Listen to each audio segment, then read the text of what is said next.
To Sona garden. ఈ రోజు మన సోనా గార్డెన్ లో మనము ఒక స్పెషల్ గార్డెన్ చూస్తున్నామండి. అదే పోషణ వాటిక. పోషణ వాటిక ఏంటి అని అనుకుంటున్నారా? సాధారణంగా అంగన్వాడీ కేంద్రాలంటే మనకి ఏరియాల్లో ఖచ్చితంగా ఉంటాయి. మీ అందరికీ తెలిసిన విషయమే. అయితే అంగన్వాడీ కేంద్రాల్లో కొంతమంది అంగన్వాడీ కేంద్రానికి ముందున్న స్థలాన్ని ఈ పోషణ వాటిక అనే పేరుతో వాడుతున్నారు. దాన్ని ఏం చేస్తున్నారంటే అక్కడ రకరకాల కూరగాయలు, ఆకుకూరలు పెంచుతూ ఆ ఫ్రెష్ వెజిటబుల్స్‌ని బాలింతలకు, గర్భిణీలకు ఇవ్వటం, అలాగే అంగన్వాడీలో ఉన్న పిల్లలకి పెట్టడం జరుగుతుంది. సో, అలాంటి వాటిలో ఒక బ్యూటిఫుల్ పోషక వాటికని మనం చూడబోతున్నాం ఈరోజు. మన కొవ్వాడలోని సెక్టార్ 3లో ఉన్నటువంటి ఒక అంగన్వాడీ కేంద్రంలోని చక్కగా మొక్కల్ని పెంచుతున్నారండి. ఆ గార్డెన్‌ని చూద్దాం.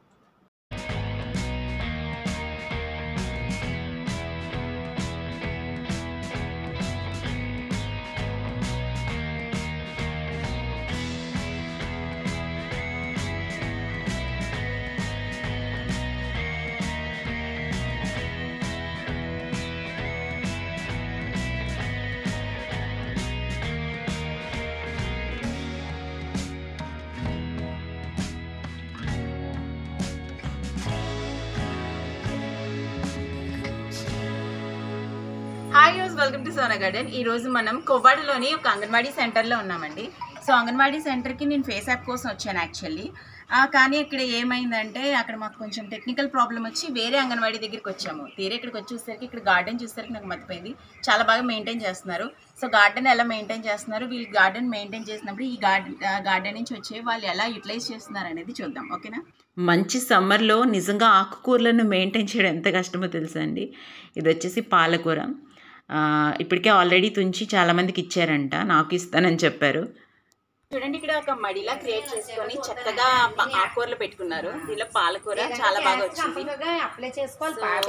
యాక్చువల్లీ ఈ పాలకూర ఏంటంటే వాళ్ళు ఆకుకూరలు పండించినప్పుడు గర్భిణీ స్త్రీలు, బాలింతలు ఉంటారు కదా. సో అంగన్వాడీ అంటే మీకు ఐడియా ఉంది కదా, అంగన్వాడీలో అంటే గర్భిణీ స్త్రీలు, బాలింతలకి వాళ్ళు పోషకాహారం ఇస్తారు. పిల్లలకి కూడా ప్రీ స్కూల్ జరుగుతూ ఉంటుంది అనమాట. సో ఈ బాలింతలకి అలాగే గర్భిణీ స్త్రీలకి ఆకుకూరలు వీళ్ళు పండించి ఫ్రెష్గా ఇస్తారు, ఐరన్ వాళ్ళకి ప్రొడ్యూస్ చేయడం కోసము. సో ఇలాగా ఆకుకూరలు పండించి వాళ్ళకి ఇవ్వడం జరుగుతుంది అన్నమాట. అంటే వీళ్ళ యొక్క థీమ్ ఏంటంటే, సో యాక్చువల్గా ఆకుకూరలు ఎక్కడైనా దొరుకుతాయి, ఏంటంటే ఆర్గానిక్గా పండించి ఇవ్వడం వల్ల వాళ్ళకి హెల్త్కి మంచిది అండ్ వాళ్ళకి ఫ్రెష్గా కూడా ఆకుకూరలు ఇస్తున్నాము అనే థీమ్తో వాళ్ళు ఆకుకూరలు పెడుతున్నారనమాట. బాలింతలకి, గర్భిణీలకి ఇవ్వడం జరుగుతుంది. చూడండి ఎంత చక్కగా వచ్చాయో. ఆల్రెడీ హార్వెస్ట్ చేసి చాలా మందికి ఇచ్చారు. సో మనకు కూడా ఇస్తానన్నారు, లాస్ట్లో తీసుకుందాం. ఇంకేమేమి మొక్కలు ఉన్నాయి కూడా చూద్దాం.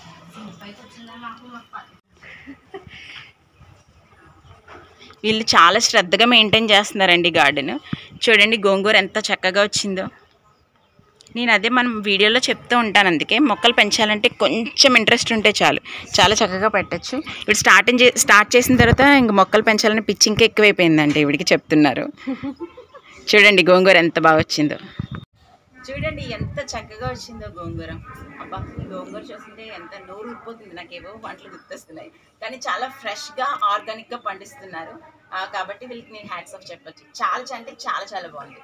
చూడండి వంగ మొక్క ఎంత చక్కగా ఉందో, ఎంత నిండుగా ఉందా అంటే ఇంకా బాగుంటుంది. చక్కగా ఉంది అనడం కంటే నిండుగా ఉంది అనడం అంటే బాగుంటుంది. ఎందుకంటే చెట్టు నిండా పూత ఉందండి.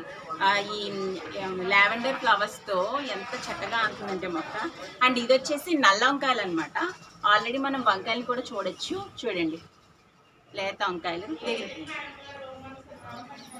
చూడండి వంకాయలు చూడండి ఎంత బాగున్నాయో, లేత వంకాయలు. ఇప్పుడు మనం రెగ్యులర్గా వంటలో యూజ్ చేసే నల్ల వంకాయలు అనమాట. చాలా పూత ఉంది. సో ఇవి ఒక్క 1 వీక్లో సూపర్గా వచ్చేస్తాయి అనమాట. అన్ని దగ్గర 2-3 చిన్న అంతా ఉన్నాయి. పూత కూడా చాలా బాగుంది. ఇంకొక 1 వీక్లో చెట్టు నిండుగా, పువ్వులు అయితే ఎంత నిండుగా ఉన్నాయో కాయలు కూడా అంత నిండుగా వచ్చేస్తాయి.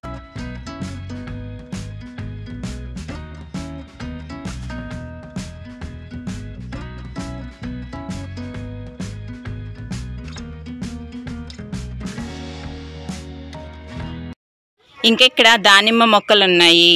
ఇంకా చూడండి జామకాయల చెట్టు ఉన్నాయి. జామ చెట్లు కూడా జామకాయలు కాసినాయి చూడండి. చిన్న మొక్క చూసారా, డ్రాగన్ ఫ్రూట్ తీసుకున్నారు వీళ్ళు, చక్కగా వచ్చింది. అండ్ డ్రాగన్ ఫ్రూట్ ఏంటంటే ఒక్కసారి బ్రతకడం కష్టం, కానీ బ్రతికిందంటే చాలా మంచిగా వస్తుంది. దీని ఫ్రూట్ కాసినప్పుడు నాకు ఫోన్ చేయమని చెప్తాను, కాసాక వచ్చి మళ్ళీ వీడియో తీస్తాను. అండ్ ఇది వచ్చేసి బీరపాదు. ఇది బీరపాదు కోసం పెట్టారా లేకపోతే దీని మామూలుగా ఉంది, కానీ ఏదైనా పాదులకి ఏంటంటే మనము సపోర్ట్ ఇవ్వాలి. సో దీనికి సపోర్ట్గా ఉన్నట్టు ఉంది. అది వేస్ట్ని కూడా యూటిలైజ్ చేసుకుంటున్నారనమాట మన అంగన్వాడీ వాళ్ళు, చాలా బాగా పెట్టారు. సో బీరపాదు అంటే ఇప్పుడు మొత్తం ఇదంతా స్ప్రెడ్ అవుతుంది, ఫెన్సింగ్ అంతా స్ప్రెడ్ అవుతుంది. సో ఇక్కడ మళ్ళీ పశువులు అవి వస్తూ ఉంటాయి కాబట్టి వీళ్ళు చుట్టూ ఫెన్సింగ్ కూడా పెట్టేశారు. చూడండి, నీట్గా ఫెన్సింగ్ అటాచ్ చేసుకున్నారు. బయట నుంచి ఇంకా రావడానికి కూడా లేకుండా వంటగది నుంచే గార్డెన్లోకి వచ్చేలాగా మెయింటైన్ చేశారనమాట. ఇది వచ్చేసి జామకాయ మొక్క. ఆల్రెడీ చిన్న చిన్న పిందెలు కూడా వచ్చేసాయి. చూడండి, కనిపిస్తుంది పిందెలు చక్కగా.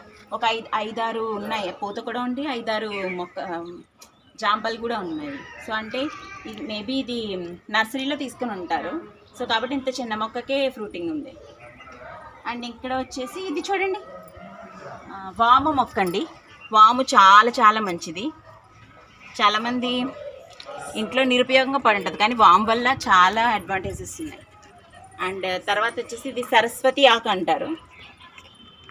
తలక పిల్లలకి బ్రెయిన్కి సరస్వతి అంటే బ్రెయిన్ షార్ప్గా పనిచేయడానికి చదువుకునే పిల్లల కోసం మంచిదంట సరస్వతి. కొంచెం జూమ్ చేయండి. సరస్వతి ఆకంట చాలా బాగుంది, పెంచుతున్నారు. అది బకెట్లో పెంచుతున్నారు, బాగుంది, బాగా మెయింటైన్ చేస్తున్నారండి. ఇది వచ్చేసి తోటకూర అయిపోయింది, ఎండిపోయింది. ఇప్పుడు మళ్ళీ తీసేసి ఇందులో కొత్త మొక్కలు పెడతారనమాట. ఇంకా ఇక్కడ ధనియాలు వేసారండి, కొరియాండర్, కొత్తిమీర అనమాట. ధనియాలు వేసారు, అవి వచ్చే ప్రాసెస్లో ఉన్నాయి. ఇంకేం మొక్కలు ఉన్నాయి ఇక్కడ చూసుకుంటే, ఇది వచ్చేసి మిరప మొక్క, పచ్చిమిర్చి. ఇదేమో నిమ్మకాయ మొక్క అండి. ఇవి కూడా వంకాయలు. ఇవి తెల్లంకాయ నల్లంకాయలు అండి, ఇవి కూడా నల్లంకాయలంట. దానిమ్మ మొక్క. ఇంకా అక్కడక్కడ మన గోంగూర ఉంది, అది భృంగరాజు ఉంది. ఇంకాని చూడండి, భృంగరాజు ఉంది ఆ మూలన. ఫెన్సింగ్ ఉంచడం వల్ల ఈ కొంచెం ఆగాయి అనుకోవచ్చు. ఇంకా ఇక్కడికి వచ్చేసి బొప్పాసి మొక్క ఉంది. ఇది ఇక్కడ ఇంకో వంకాయ మొక్క ఉందండి. తెల్లంకాయ కూడా పెట్టారన్నారు. తెల్లంకాయలు ఎలా ఉన్నాయి అనేది చూద్దాం. బెండకాయ మొక్కలండి, చిన్న చిన్నగా బెండకాయలు వచ్చాయి, కొన్ని ఎండిపోయినాయి, విత్తనాలకు యూజ్ చేసుకోవచ్చు. అండ్ బెండకాయ మొక్కలు చూసాం కదండి, అవి మళ్ళీ విత్తనాలకు వదిలేశారు. ఇంకా మళ్ళీ కొత్త మొక్కలు పెట్టుకుంటారు. అండ్ ఇవి వచ్చేసి మునగ మొక్క. మునగాకు చాలా మంచిదండి. మునగ కాయలు ఇష్టపడతారు యాక్చువల్గా. మునగా కంటే చాలా చాలా మంచిది. సో ఎండ వాచిపోతుంది ఒక పక్కన. అండ్ ఇక్కడ వచ్చేసి ఇది గులాబీ మొక్క ఒకటి పెట్టారు, పనవలేదు. బట్ ఏంటంటే వచ్చేస్తుంది మళ్ళీ కొంచెం లూజ్ చేసి మట్టి అక్కడ వస్తాయి. ఇంకా ఇక్కడ ఇంకో జామకాయ మొక్క ఉంది. అంతో పాటు దాని నుంచి మనం ఉసిరికాయ మొక్క అండి, రాసుశ్రీ మొక్క కూడా ఉంది ఇక్కడ. రాసుశ్రీ చూడొచ్చు. ఏంటి ఒకటి కాదండి, అన్నీ పెట్టేశారు, మ్యాక్సిమం అన్నీ కవర్ చేశారు వీళ్ళు మొక్కలు పిచ్చితో. చూడండి ఒకసారి ఇక్కడ వంకాయ మొక్క. ఫస్ట్ నుంచి అడుగుతున్నారు మా తెల్లంకాయలు తీయండి, మా తెల్లంకాయలు తీయండి అని చెప్పేసి. చాలా చాలా బాగా వచ్చింది. చూడండి, పూత కూడా బాగుంది. అండ్ మొక్కలు కూడా చాలా చాలా బాగా వచ్చాయి. ఓకేనా, మాట్లాడితే బాగుంటుంది. బీరకాయలు చూడండి ఎంత బాగా వచ్చాయో. బీరకాయలు, కాకరకాయ కూడా ఉంది. అనుకోకుండా కాకరకాయ వచ్చేసింది, వేయకపోయినా సరే. అండ్ ఇదొట్టి బీరకాయ. ఇది బాదం మొక్క, ఇది కుంకుడికాయ మొక్క. నిమ్మకాయ పక్కన ఇంకో మొక్క ఉంది. అండ్ పచ్చిమిర్చి, కరివేపాకు ఫ్రెష్గా వంట చేస్తే అందులో వేసేస్తారనమాట. ఇది నిమ్మకాయ, బత్తాకాయ. మంచి సమ్మర్లో కూడా గార్డెన్ ఇలా పచ్చగా ఉండడం నిజంగా గ్రేట్. నార్మల్గా వర్షాకాలంలో శీతాకాలంలో గార్డెన్ ఉంటుంది, కానీ ఇంత ఎండలో, ఒకవేళ మిగతా కాలాల్లో అయితే ఇంకా నిండుగా ఉంటుందేమో, కానీ ఇంత ఎండలో కూడా రోజు మంచిగా వాటర్ పెడుతూ ఇంత ఎండలో కూడా గార్డెన్ని గ్రీన్గా ఉంచారంటే నిజంగా వీళ్ళు గార్డెన్ మెయింటైన్ చేయడానికి చాలా ఎఫర్ట్ పెడుతున్నారని చెప్పాలి. సరే కదా, మన కొవ్వాడ సెక్టార్ 3 అంగన్వాడీలో పోషణ వాటిక అనే పేరుతో ఈ గార్డెన్ మెయింటైన్ చేస్తున్నారండి. వాట్ నాట్, ఇక్కడ ఏ మొక్క లేదు అనుకోకుండా అన్ని రకాల మొక్కలు పెట్టుకున్నారు. పళ్ళ మొక్కలు అండ్ కూరగాయలు ఆకుకూరలు పెట్టుకున్నారు మెయింటైన్ చేయడానికి. చాలా చాలా బాగుంది. అండ్ బాలింతలకి గర్భిణీ స్త్రీలకు కూడా ఇలాగా రసాయనాలు లేని పోషక విలువలు కలిగిన న్యాచురల్గా పండించినటువంటి ఆకుకూరలను ఇవ్వడం వల్ల పిల్లలకి పెట్టడం వల్ల మంచిదనే ఉద్దేశంతో వాళ్ళు న్యాచురల్గా వాళ్ళ గార్డెన్లోనే మెయింటైన్ చేస్తూ వాటిని యూజ్ చేస్తున్నారు. చాలా చాలా బాగుంది. కోవాడ సెక్టర్ 3 అంగన్వాడీ సెంటర్ అనమాట. ఈ వీడియో నచ్చినట్లయితే సోనా గార్డెన్ వాచ్ చేయండి, లైక్ చేయండి, షేర్ చేయండి, సబ్స్క్రైబ్ చేయండి. ఓకేనా? ఇలాంటి మరిన్ని వీడియోలు చేస్తాను.